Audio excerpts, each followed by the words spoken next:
خلينا ندخل للجزء العملي. عايزكم تبدأوا تطبقوا معايا. يمكن دخلت على حاجة صعبة شوية. الكارد ده بالنسبة للناس اللي مش واخدة على الاوتو لاي اوت، الكارد ده معمول كله اوتو لاي اوت. انا لو حبيت ازود مسافة ما بين هنا او هنا ازود ده لتحت براحتي خالص، او اضيف اي حاجة من ده كده براحتي جدا، او ازود اي حاجة من السنوات الخبرة ديت. الموضوع ايزي خالص. طيب خلينا نرجع تاني. طيب اخدنا النص والاسم كده، هحطهم الاتنين في اوتو لاي اوت، احددهم الاتنين واضغط عليهم شيفت اي، الاتنين بقوا في اوتو لاي اوت. تمام. ممكن تلاقي التكست ده جاي معاك كده وانت اصلا الاوتو لاي اوت بتاعك على اليمين، فاللي هو بتقعد بقى ايه المشاكل دي، ايه الحوارات دي. بالموضوع انت لو حددت التكست بس من هنا وضغطت يكون الاينمنت من على اليمين هنا، الموضوع بسيط جدا. طيب حطينا ده. اوكي، بعد كده اول جزء ده خلصنا منه، خلونا نعمل علامة صح هنا. طيب بعد كده تروح على الصورة، عايزين نضيف الصورة، فهناخد الصورة. تمام، نحطها هنا. دلوقتي عندنا صورة وعندنا ايه اوتو لاي اوت. خليني بس اعدل حاجة في الصورة، وهي ان الاستروك بتاعها معمول اوت سايد، خلينا نعملها انسايد. طيب بقى عندنا الفريم ده نحدد الصورة، وبعد كده ايه شيفت ايه، بقى عندنا فريم تاني. خلينا نخليهم من على اليمين الاينمنت كده وفوق. تمام. بعد كده خلينا نحدد المسافات ما بينهم برضو ايه، نخليها مثلا 8 عشان ننجز بقى مرة واحدة. بعد كده عايزين القلب ده نحطه هنا، بقى عندنا فريم اهو كبير، نحدد القلب ده ونعمل شيفت ايه، بقى عندنا كده. وايه حاسسهم انا عايزهم يبقى فوق، فاجيبه كده. تمام جدا. بقى عندنا الجزء اللي تحت ده فيه حاجتين، في الايقونة اللي هو ده، في الايقونة لوحدها. تمام، وفي التكست لوحده، فانا هجمعهم الاتنين مع بعض باوتو لاي اوت واحط المسافة ما بينهم 4 وبس. الموضوع انتهى يعني، وعملتهم خليتهم في النص من على اليمين والموضوع انتهى. بقى دلوقتي عندي الجزء ده هقوم عامل منه نسخة واحطهم الاتنين في فريم، احددهم الاتنين واعمل لهم اوتو لاي اوت. بقى عندي الجزء ده كده ايه كامل، هحطه هنا دلوقتي. همسك الفريم الاساسي كامل وايه واحدد ده واعمل الاتنين اوتو لاي اوت. ممتاز جدا. بس انا عايز النص ده يجي من على اليمين كده، فانا لو حددت الفريم الكامل ده وعملت على اليمين كده اهو، هيجي على اليمين معايا بس بكل بساطة. بقى عندنا الجزء الجميل ده برضو لو اخدت واحدة منهم، انت بني واحدة خدت منها 3، حطيتهم ال3 في ايه في اوتو لاي اوت. تمام، وسحبتهم. فخلينا نسحب ديت كاملة جاهزة زي ما هي كده. بقى عندنا اوتو لاي اوت كمان اهو، هنحدد ده معاه ونعمل شيفت ايه في جوه فريم تاني. طيب لسه لنا الازرار برضو، زرين محطوطين في اوتو لاي اوت، ادا زر وادا زر، الاتنين نفسهم مع بعض في اوتو لاي اوت. بعد كده اخدت الاوتو لاي اوت بتاعهم. تمام، حددته مع الفريم. انا محدد ده، هحدد الفريم الرئيسي. خد بالك ما تروحش تحدد لي الفريم اللي جوه ده. طب حددت الفريم اللي جوه ده دلوقتي، طب ما انت سبت ده. حدد الفريم الرئيسي اللي جامع فيه كل الحاجات اللي انا حطيتها، كل العناصر، وهعمل اوتو لاي اوت تاني. بقى انا دلوقتي عندي كل العناصر بتاعتي في الفريم ده.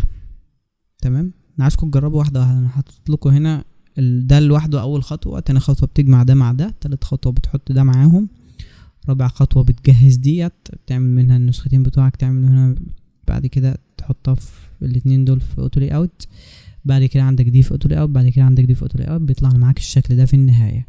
طيب خلينا نحط الفريم اللي احنا عملناه ده فين؟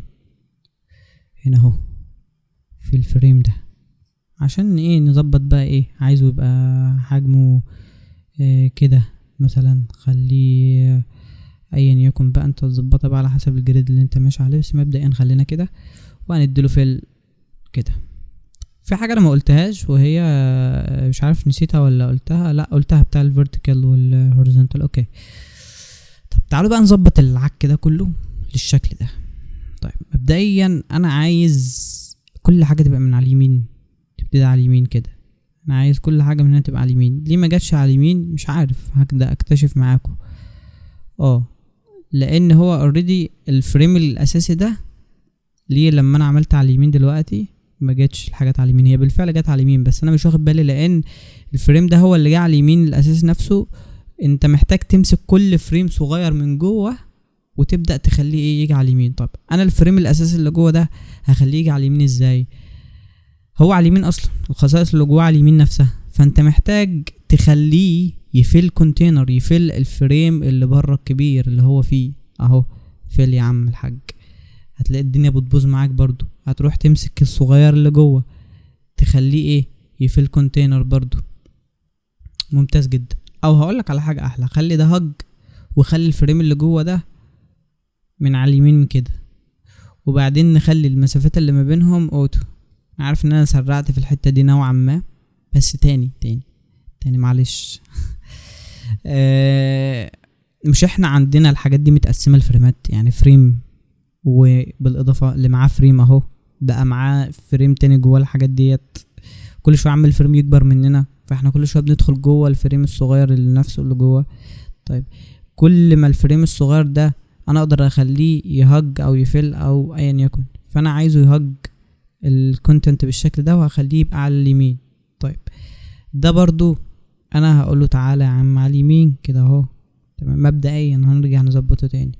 خلينا الاول نظبط موضوع البادنج، لان حاسس ان كل حاجه رايحه على الاطراف قوي. خلينا نحط مثلا هنا 16 تمام، وهنا 16 فوق وتحت، نوعا ما الدنيا اتهندلت. خلينا برضو نزود البوردر راديوس كده عشان الدنيا تبقى ناعمه معانا. طيب عايزين ايه تاني؟ عايزين نقلل المسافات، عايزين نخليها 16. عايزين برضو نقلل المسافات، حاسس المسافه اللي هنا 27 كتير قوي، ممكن نخليها برضو 16. حلو، ده حلو جدا. بدأنا نوصل لشكل احنا مرتاحين ليه شويه. تمام. لسه بقى في حاجه الا وهي ان انا عايز الازرار بتاعتي ديت تبقى من هنا كده اوكي، ومن هنا كده. ليه الزر ده في الحته ديت؟ طيب اولا الازرار، نرجع للازرار بقى، نخلينا في فريم الازرار. مش احنا عاملين الفريم اللي هما فيه الاساسي ده فل عشان يفل الكونتينر الكبير؟ اوكي. وليه ما فلش الكونتينر الكبير للاخر؟ عشان احنا عاطين للكونتينر الكبير نفسه بادنج. ركزوا معايا. طيب شويه قهوه عشان تعبت. طيب فدلوقتي انا حاكم الاتنين دول بان يبقى في مسافه ما بينهم 20 اهي، معمول بادنج 20، ممكن اخليها 30 40 براحتي. بس هو طلع بره لو خليتها 50 فيطلع بره الفريم بتاعه. ليه؟ لان المسافه اللي هنا بتحكم عليه انه يطلع بره. اوكي، محتاجين نعمل ايه بقى في الحاله اللي زي دي؟ محتاجين في الحاله اللي زي ديت اقول له انت يا فريم، انت انا عايزك تفل الكونتينر اللي انت فيه اللي هو ده الكونتينر ده. مش انا عايزهم يبقوا محاذاة على ده وده، اللي هو اللي هو الكونتينر ده نفسه ده. تمام. فانا انت يا فريم صغير، انت عايزك تفل الكونتينر اللي انت فيه فل، وانت يا فريم صغير انت انا عايزك تفل الكونتينر اللي انت فيه فل. الكونتينر ده يعني ما تطلعش بره الكونتينر، انا عايزك تاخد حجم الكونتينر كله فل. دلوقتي انا عملتهم الاتنين فل. طب المسافه ديت لسه 20 زي ما هي. دلوقتي انت كل ما مستحيل يخرج من الجنب من هنا او من هنا، وانت لعبك كله بقى في المسافه اللي دي. انا ممكن اخلي ديت 10 في المسافه اللي هتصغر وهيفضلوا فل الكونتينر من بره. لو خليتها 2 المسافه هتصغر وهيفضل يفل الكونتينر من بره. اتمنى تكون الدنيا واضحه. اتمنى ان انا اكون اتكلمت عن الاوتو لاي اوت بشكل مفصل نوعا ما. دي كلها اساسيات. الاوتو لاي اوت محتاجين انتوا تطبقوا عليه كتير. مش عارف هل شرحي كان واضح ولا لا، بس كنت بحاول افهمكم الموضوع اكتر ما انا عايز اقول لك تعمل ازاي. كنت بحاول ان انا اشرح كتير، عشان كده كان في كلام كتير ونظر كتير. بس حاجة اخيرة عايز اقول لكم عليها، موضوع التاج ده. ازاي هنحط التاج فوق هنا؟ طيب بص، انا لو ضفته في اي حتة، لو رميته في اي مكان، فهو كده كده هيبوظ لي الدنيا. ففي حاجة اسمها هنا الابسوليوت بوزيشن. الابسوليوت بوزيشن ديت انت بتخليه، بتضغط عليه بتخليه طاير كده، مش بيخضع للخصائص بتاعه الاوتو لاي اوت اللي هنا، بس هو مازال في الفريم اللي انت حطيته فيه. يعني لو انت جيت تسحب الفريم، هو عشان مش في الفريم ده، لو انت جيت تسحب الفريم هتلاقيه بيتسحب معاك، مش اللي هو انت لو سحبت الفريم ده فهو هيفضل مكانه، لا هو موجود في الفريم نفسه، بس مش بيطبق عليه قوانين او خصائص الاوتو لاي اوت اللي انت حاططها هنا، فبيبقى طاير كده، بتقدر ايه تضيفه في اي مكان براحتك. حاجة اخيرة، معلش لو طولت عليكم، بس اتمنى الفيديو يكون فيه يعني افادة لكم باذن الله. حاجة اخيرة، انه الاوتو لاي اوت مش شرط نطبقه في كل حاجة. انا لما اتعلمت الاوتو لاي اوت كنت مقتنع ان هو لازم اي حاجة في الصفحة يبقى معمول لها اوتو لاي اوت، كل حاجة تبقى متطبق على الاوتو لاي اوت بالملي. ده مش صح. الاوتو لاي اوت انت بتستخدمه في الوقت اللي انت حاسس انه هيسهل عليك الجزء ده، لكن لو شايف ان في جزء ما صعب مثلا زي حتة التاج دي، فمش شرط تستخدم فيها اوتو لاي اوت. اشتغل بالطريقة اللي تريحك والطريقة الصح واللي حاسس ان انت تقدر تنجز بيها، لان في بعض الرسومات او الالستريشنز او الحاجات اللي بيكون حاجات متركبة فوق بعض، فانا مش هعرف اعمل فيها اوتو لاي اوت، فخلاص اعملها في جروب، مش شرط تعمل اوتو لاي اوت. بس حاول تتقنه وتستخدمه كتير في شغلك، لان هو مهم جدا، بيسهل عليك حاجات كتير قوي، بيسهل عليك الشغل.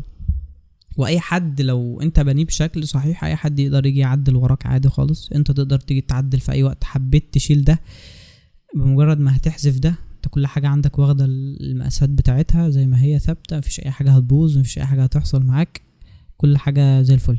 الاوتو لاي اوت اعمق من كده بكتير. انا حاولت ان انا اشرح بعض الحاجات الاساسية اللي فيه اللي محتاجك تركز عليها.